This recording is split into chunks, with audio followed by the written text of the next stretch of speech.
dope. Let me tell you. This is the gospel. In 1987, Nike their running shoes sucked. They didn't know what to do. They came to Mr. Shoe and me, and they said, we need some help.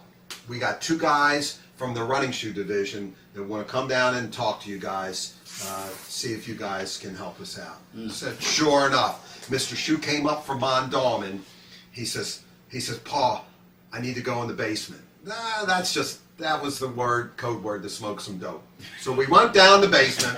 We said, we're on Park Heights Avenue, smoking the dope.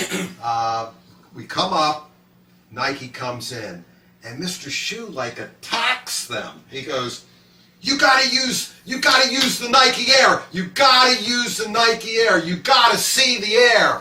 And they're going, you can't see air. You can't see air. So I said, well, what about seeing through the air? Holy shit. So 2 weeks later, they come to the store with a sample, and it was the Air Max 1. It was this bubble. The bubble. It was the iconic bubble. Yeah. Me and Mr. Shoe and the weed did the fucking bubble. We did the bubble. Breaking news. It was our idea. Breaking beach bars and bourbon. And Nike wouldn't give us anything for it, and it's like, you know. And see, this is why this is so important, because these big brands take these ideas, they get them from smaller guys, and they run with them, and they billions. And they're still making them. They're still the bubble. How many shoes do you see with the bubble? Oh man, that's all they got out of it. But you know what? That's the sad part. Is like you see more or less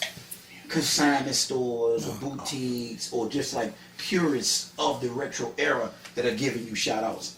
And I'm like, yo, where's Nike's shout out? Yeah. Where's the Nike shout out? Yeah, man. Their shout out for Paul Cinderella. Their shout out was doing that mural, painting that mural on the side of Cinderella. That was it for the Air Force One. That was their shout out. Yeah. But how many people knew about the Air Max 1? That story. That story, man. Probably a few people know about it, but Nike doesn't want to talk about it because they're opening themselves up to whatever. Well, funny